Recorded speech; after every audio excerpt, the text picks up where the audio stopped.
La fidélité aux réunions. J'aimerais lire un passage dans Luc chapitre 14. Il s'agit de la parabole du grand souper.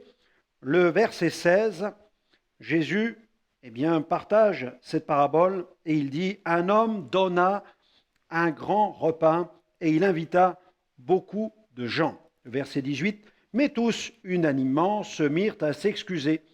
Le premier lui dit « J'ai acheté un champ et je suis obligé d'aller le voir.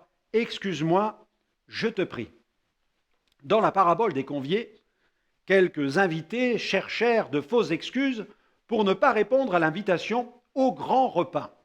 La vraie raison de leur refus se trouve écrit noir sur blanc dans cette parabole. La voici, au verset 3 du chapitre 22 de Matthieu. « Mais ils ne voulurent pas venir. » De nos jours, quand il s'agit de venir aux réunions, n'entendons-nous pas des excuses du genre « je suis fatigué, je n'ai pas envie d'aller à la réunion ». Mais n'est-ce pas justement parce que nous sommes fatigués qu'il nous faut aller à la réunion pour y puiser le renouvellement nécessaire? Ou alors on entend « je suis souffrant ». Mais n'est-ce pas quand nous sommes souffrants que le Seigneur voudrait nous fortifier physiquement et moralement, même nous guérir? Il peut le faire. Ou alors, les enfants sont fatigués le soir. Ou alors, les enfants vont déranger la réunion. Mais à trop vouloir dorloter nos enfants, ne risquons-nous pas de les préparer pour une vie de rétrograde? Je sais que ce que je dis ici n'est pas très populaire. Ce n'est ni tendance ni en vogue dans certaines églises, mais je crois plus que jamais que les enfants de chrétiens ont besoin de fondations spirituelles solides. Celles-ci leur permettront de faire face aux problèmes qui surgiront plus tard dans leur vie.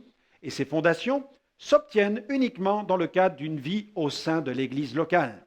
Je sais que les termes obéissance, soumission, consécration sont de moins en moins populaires dans les milieux chrétiens. Et pourtant, l'enfant de Dieu a besoin de comprendre qu'il y a des habitudes à prendre, que nous pourrions qualifier de bonnes habitudes, et celles-ci déterminent notre futur. Les champions font tous les jours ce que la plupart des gens ne font qu'occasionnellement. Être un disciple de Jésus implique une vie de discipline. La communion découle de la fidélité au temple. L'un ne va pas sans l'autre et la communion fraternelle procède de la communion avec Dieu. L'une procède de l'autre. L'Église ne vivra pas de renouveau sur le plan fraternel tant qu'il n'y aura pas une reprise de l'engagement au niveau spirituel. Lequel des deux, du divertissement ou de l'engagement, gagnera dans la vie de l'enfant de Dieu?